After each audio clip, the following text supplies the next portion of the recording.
Okyalaba okwanjula n'embaga. Abamu ku mikwano gy'Olivia fena abadde tasobola kuyita n'atumalayo tuli bangi naye atuliisife tulipresentinze bannaffe kanaye tuli basanyufu. Mwebale bamaama sayidi zombi ne bataata bambi mwebale ddala abakozesa tuli basanyufu okubeera nga tuzze ffenna tukuŋŋaane tujaguze obuwanguzi bwa mukwano gwaffe muganda waffe abadde ndagiro Olivia afuuse mukyala muyonja Olivia. Oli tukwebalizaako Katonda ekkula ly'ofunye si lya bulimu bangi bakyagala naye tebannakifuna. Byonna by'obadde okola okutuuka ku kyotuuseeko okuleka by'omanyi nti biri by'olojjamu ebirungi byonna birekeemu yongeramu buki wongezi. Ky'ofunidde mu Katonda kikuumire mu Katonda. Ky'omanyi nti wekifunidde mu ssaala bw'eba embaga eno wagijja mu ssaala olikoziriza kanye viivi challenges mubufumbo gyeziri naffe abaliyo tuzisanga naye bwebakwata Mukama byonna abisobola. Omwami waffe omwami wa Oli shuga wa Oli bannange nga bw'oli shuga bikolere ddala nga twebaza Katonda okukuwa Oli bannange weebaze Katonda. Katonda akuwadde Oli akuwadde omukyala akuwadde mukwano gwo akuwadde omuntu ow'enjawulo buli omu gwe yandyagadde okubeera naye. Oli mukyala mukozi aterekera banange Oli mukozi ekyo nkiddamu bamikwano Oli mukozi.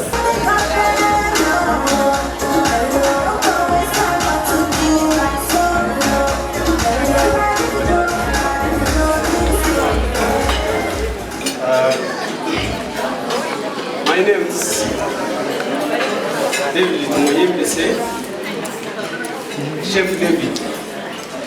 Chef. Yeah, my senior chef. Robert Sabuna. Thank you. Present you. Really honored. Robert Ono. Robert Ono.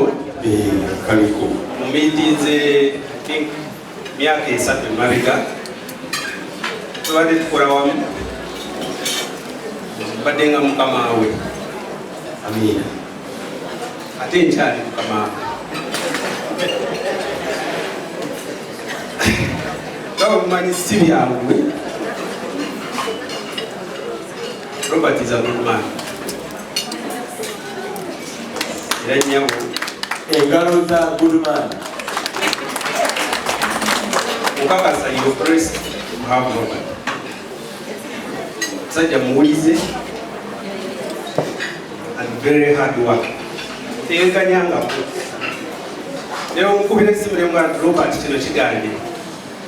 Aliyawo. So we talk with anyways. Umutaka. Sije wa mani mungu.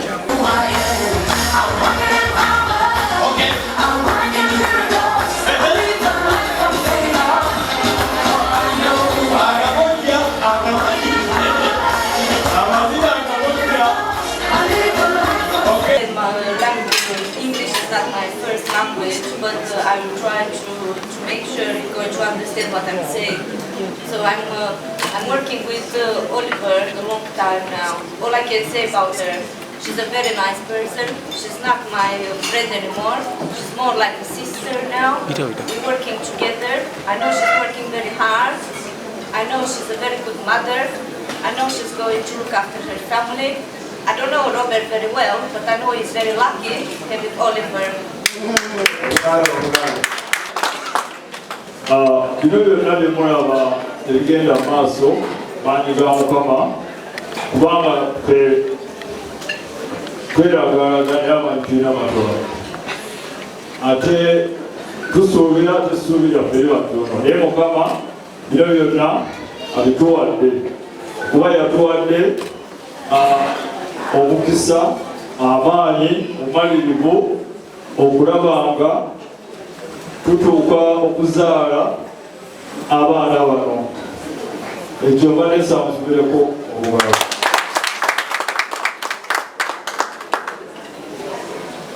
Mpulira essanyu lingi nnyo okubeera nga nyimiridde wano nga nkuta amazindaalo mummwe mwena ab'ebitiibwa ebyenjawulo tesobola kumenya naye era nsaba nammwe mwekubireko mu bugalo.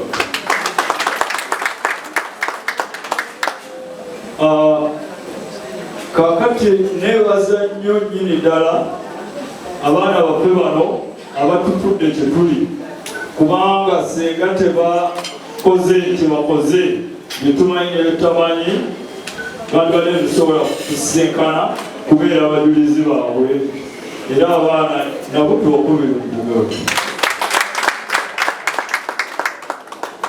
Singa kwogera bingi kubanga ebisinga bandoogedde naye ndi musanyufu okuba abaana batusitudde ne batugjawo ku bwasi ku ttaka ne bateeka mu bire ndoza mulaba gye tuli mu Nairobi Hall tuli mu skies ndoza mu Luganda bibabire.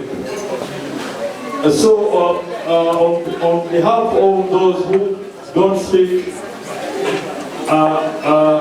our dialect, I'm indeed grateful for the power of the Lord who has enabled us all to be here and to attain all the success.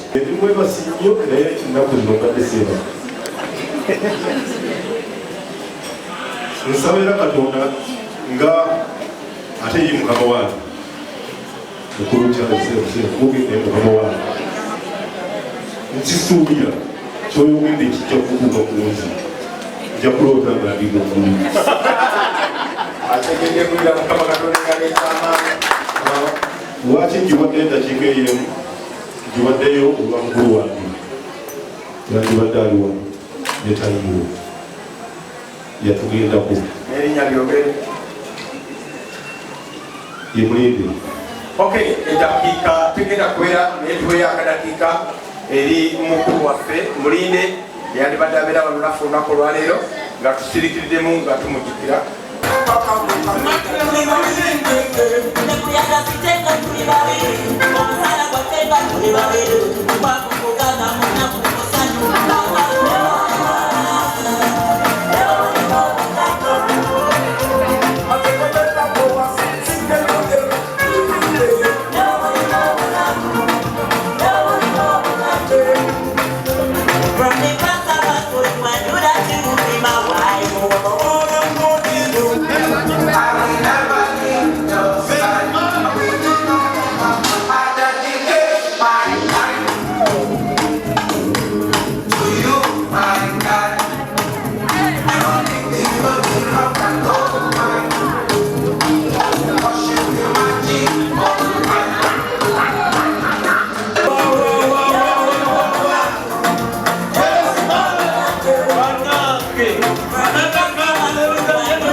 I'm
tubaddemu akatonoto kagala tutamazike mu kifaananyi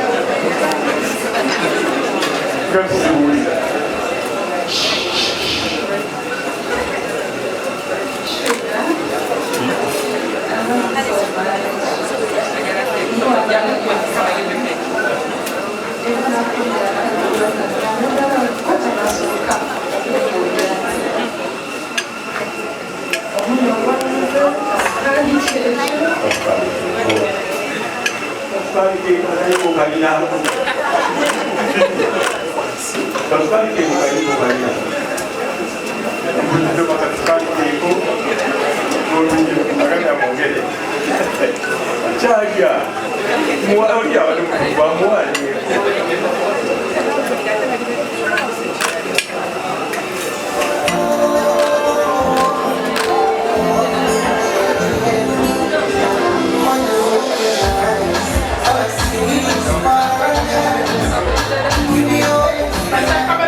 Mukaseera kano mukwano tumaliriza programu yaffe naawe ali eyo ng'oyagala omukolo gulagibwe ku TV Delta TV eyina ogulaga olaba emikolo gyaffe tugiwa obudde abagole baffe betubaagala ng'ojja ku Sharitas nga tukwambaza gowns changing dresses gomesi byonna ebiri latest tubiina tutegeka omukolo gwonna ate oba oyagala kusoma byanviire mwana mulete ku Sharitas School of Beauty Njovu Junior School enansi nawamala gye bwetwala omwana fiizi wakuteesa naddala nga wakisulo osasula nampola mpola bali nansi nawamala ate bw'omala gula ettaka osasula empola mpola ku Njovu Estates esangibwa ku Nansa na Business Center ewabadde graduation ya Sharitas School of Beauty enyumye enyenyeza ebidaala eraze ekitiibwa kya Mukama.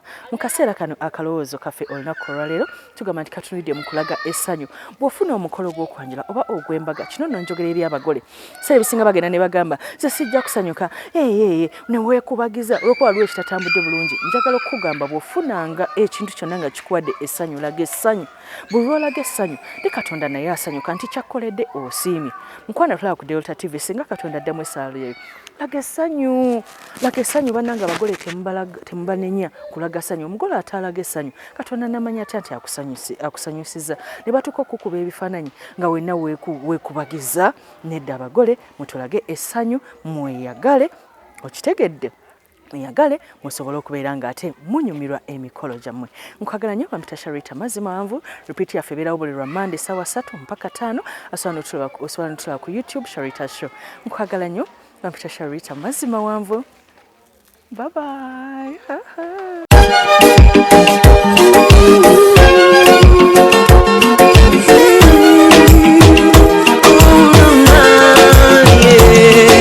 Ndaira simba lero bino byenjogera bya ku mwoyo tobola omutima gwange munda